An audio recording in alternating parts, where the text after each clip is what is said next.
I really basically just kind of wanted to document my friends and me just having a good time. And the first cameras I used were Goodwill auction cameras that I think the first one never even worked. I picked it up and I had like all these rolls of slide film and I was all psyched. I developed all the film and it was like completely black and I was like killer. So I borrowed like my girlfriend's mom's camera and then I ended up buying like a legit like film camera, and it was super fun. I just basically was just trying to kind of extend myself into a different medium of art, you know?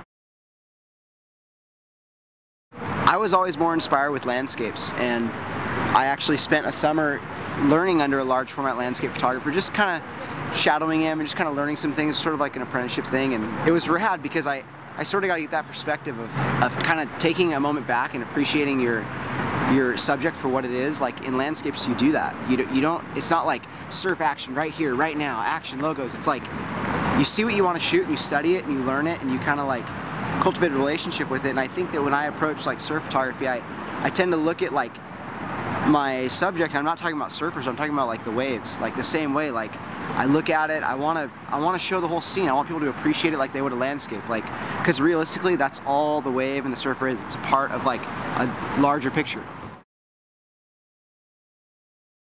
Well, I mean, it might not resonate with everyone else, but for me, surfing is just all about finding yourself amongst nature. And as stupid as that might sound, I think that that's why we do it. You know, I mean, it's the only sport that isn't manufactured. You know, the stadiums are in the most beautiful place on earth. You know, it's about finding yourself and, you know, amongst a situation that you can't control and sort of like being okay with that. Not all the paths to the beach are lined with parking meters, you know what I mean? I think that some people kind of forget that. And so what I would like to do is I love to kind of search the coast and look for waves and look for angles and moments in photography that kind of like leave a mysterious or like a mystique to kind of like where the place is, you know, so that when people do pick up the magazines or open it up or look at Surfline or look at whatever, say someone in Southern California and like, or in LA, concrete jungle, you know, they get inspired. And that's realistically all I am aiming to convey.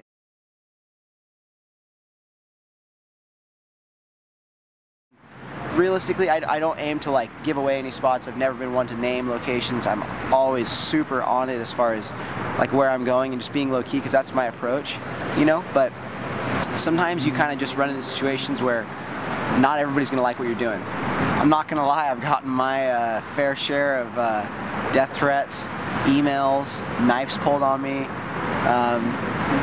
That's just the reality of a situation, and I think it's the height of hypocrisy for any person to sit there and click through photos on Surfline or look through a magazine and invest the time and money into looking at everyone else's spot and appreciating that, but then when it comes to their own, they're gonna like try and snap on the photographer.